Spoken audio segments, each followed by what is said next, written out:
Did you ever record an entire episode for your YouTube channel and then the camera dies in the end that you thought you had plugged in, but of course it was out that little bit and it meant that you lost the entire fucking thing, and now in 35 degrees you have to do it all over again because you're flying out of Spain tomorrow for... In this video, I'm going to read my viewers' comments and answer some of your questions and hopefully benefit you as a starting out comedian. And I have to say, for a long time I was keeping up and answering every single question that came in, and now there's a lot of you out there, so bear with me. I will end up answering every single comment I have. It's kind of a little goal of mine. But today's video is a new one for the channel. I'm going to answer your questions. I've got 3 today. Maybe it'll be a short video. Maybe we're going to overrun it to hell. Who knows? Let's jump into the first one. Before I do, if you're interested, you know how this works. If you're interested in having a critique of your stand-up comedy performance, the time you died on your ass or the time you did quite well, I would love to check it out. If you want to support the channel, I can send you back a really positive critique on your own set. I can point out things that you're doing well that you don't even know you're doing well, and I can give you loads of options for future performances. If you have a performance of up to 10 minutes long, I would love to check it out. Information is in the description box. So jump in there, check it out, send me an email, and if you want to proceed, we can have some fun. Okay, let's jump in with question number 1 from Zero Climber. We have: can you give me some tips on how to introduce other comedians when you are hosting, especially when you are trying not to give away their material? Now, of course, yes, we don't want to give away anyone's material. We also don't want to let the audience know what they're in for, in sense of the kind of attitude the act is. If you know the person on next is a really crazy character-driven act that's going to be throwing props around, you don't want to really give the audience a heads up. Oh, this next performer is really crazy, because it's up to the performer to have a clean slate. The performer deserves a clean slate. They want to break the fourth wall. They want to break the tension with how they perform. You don't, as an MC, as a host, you don't want to alert anyone as to what's about to happen. But then how do we bring people on? There is a definite answer. Definitive answer is better English. Not that I'm good at English. Anyway, what we want to do is bring on every single act to the same focus, not to the highest focus. We want to bring them on to the same focus. And what that means is we figure out what energy in the room is acceptable to have throughout the entire night.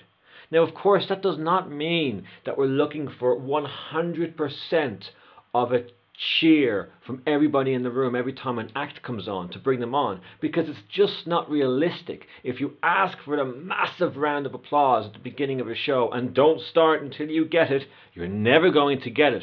And then you have to kind of go back on your word and go, oh, that'll do, or something like that, and do a kind of a quick joke to get out of there.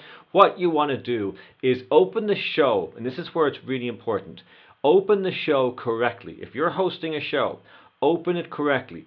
Sacrifice your material. Do your material later on, unless you have like 30 seconds, 40 seconds of very quick, short bites of material. Now, this is if you want to run a successful show. Sometimes open mics are just about a bunch of comedians taking turns going on stage and doing their set, and the night isn't really important. It's just about having that moment, and there's nothing wrong with that. It's the only kind of art form where it exists, where you can at least be in the room. Yes, it's a shit night, but at least you get to go up in front of other comedians and just say the words you wrote down on the piece of paper, and you can kind of gauge if there's some kind of something behind it. One day it might be funny. But I'm talking about an actual show where you have hopefully a few audience in attendance as well. It's not just comedians, and you want the night to really feel good. You want it to be like a Friday night kind of vibe where everyone leaves feeling very happy. In order to do that, we do need to bring on the act with the same focus. So we need to pick a kind of an energy, and we need to tell the audience this. We're going to pick a kind of an energy that's really acceptable. So you could kind of go down the lines of, when I say I'm going to say 3, 2, 1. When I say 1, I want every single person in this room to give me a nice big yes. And the question is going to be, are we ready for the show? And I'm going to say 3, 2, 1, and then you all say yes, and you prime them, and then you do the thing. Then you do it's called call and response, or called clap and cheer. Like, you ask for a clap and then they cheer. That's what it is. It's just a call and response. And it's very, very basic. And if you use it throughout your hosting in the entire night, keep going back to it, you will always wake them up. Let's say you want to do some of your own material as a host. When you finish doing your own material, make sure, don't just go, oh, we got a fantastic act on next, in the same way. No, you got to go back into your, I call them MC shoulders. You got to go back and being that MC. You got to go, are we ready for the next act? 3, 2, 1. And you got to go back to priming them. Make them think, oh, he's the MC again now.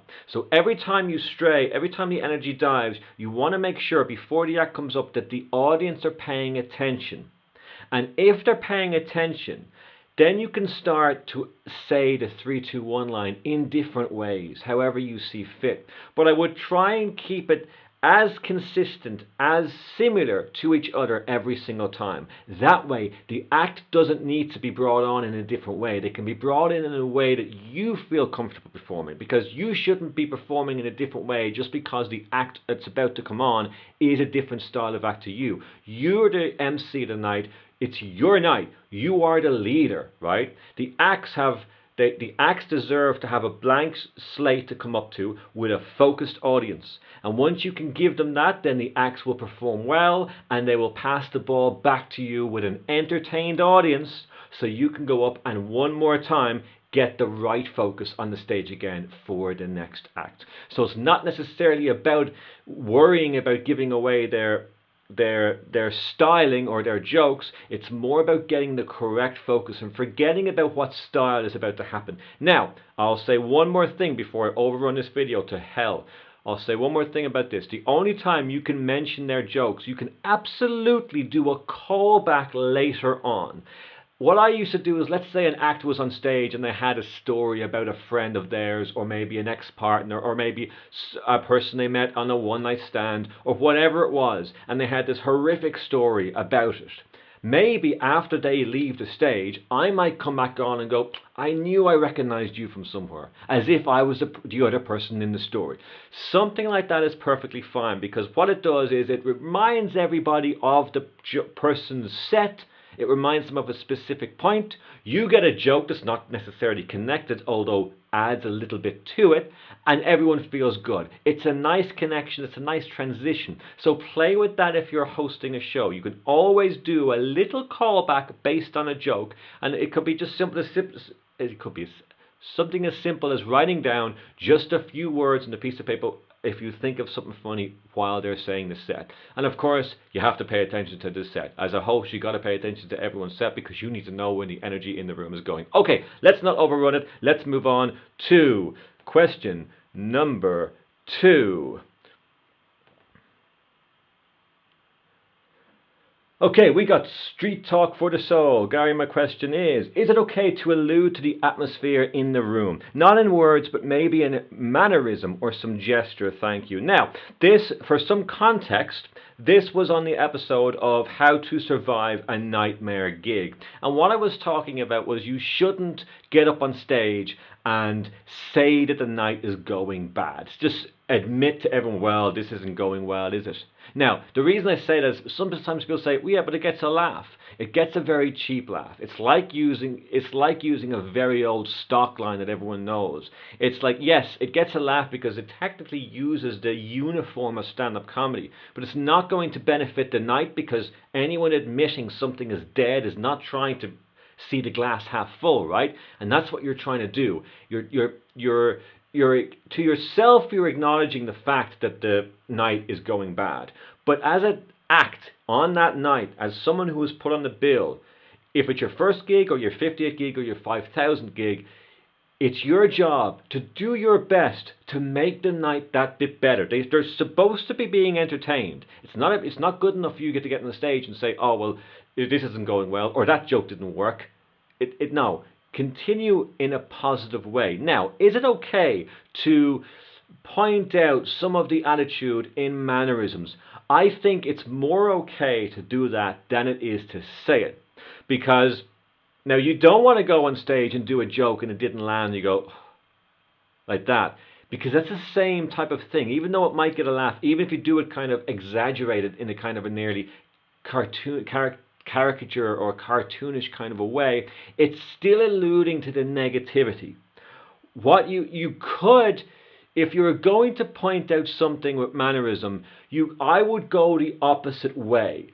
If you're doing a bit for an audience that's not really above board, I would nearly go overly optimistic, because it's easier to go overly optimistic with your facial expressions, like something like that, in a room that's not really meeting that kind of same energy, and it's that in itself is going to be funny.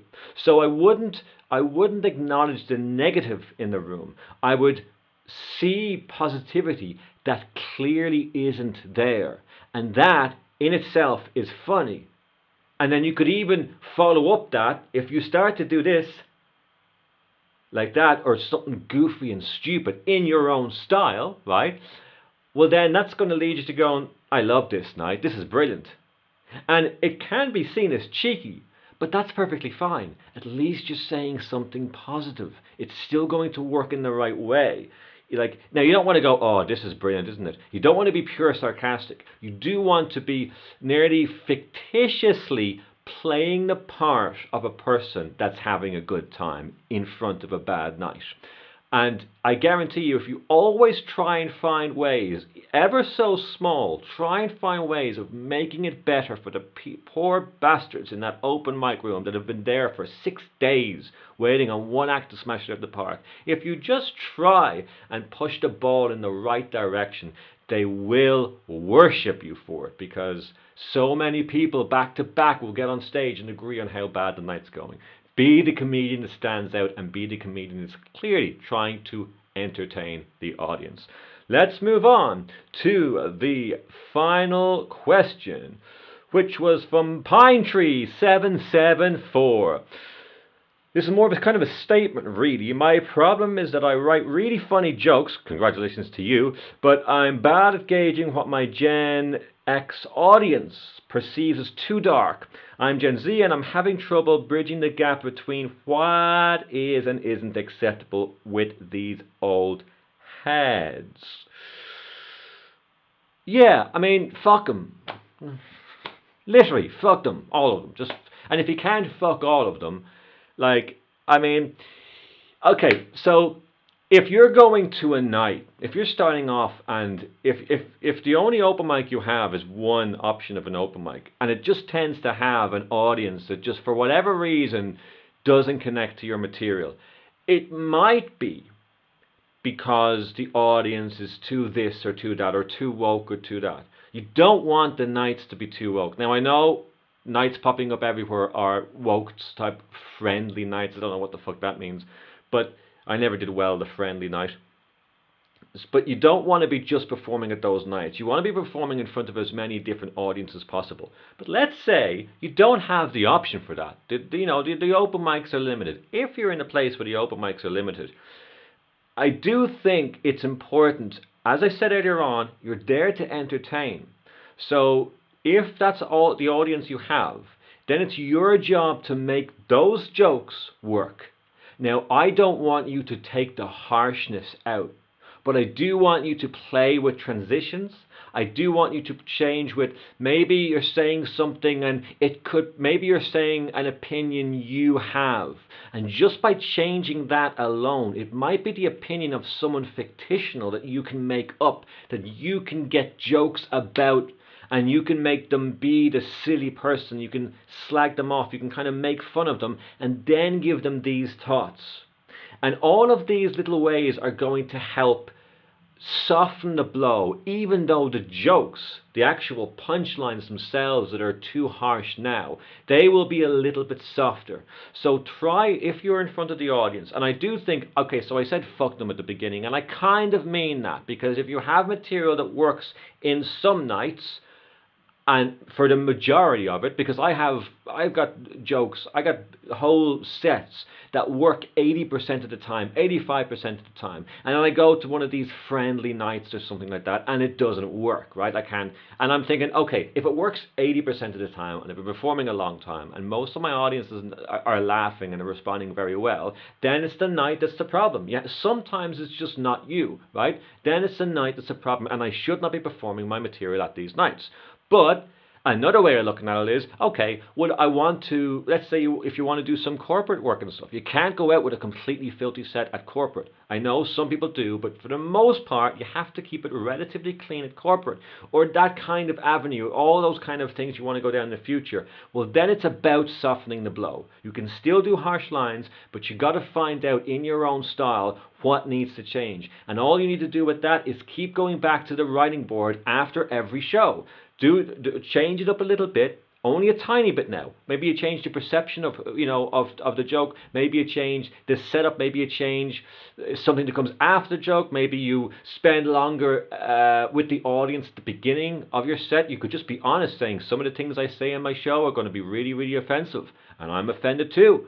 Or, I'll be the first one to complain about this show on Twitter later on. Or something stupid like that. At least you're highlighting where it's going to go later on. So I hope there's been some beneficial thoughts in there for you. But certainly don't think you need to change just because one set of people don't really like you. Because your audience is out there.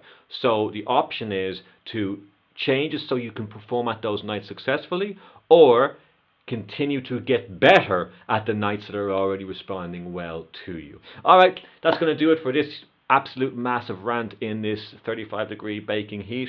I am going to go for a pint, and I will see you on the next one.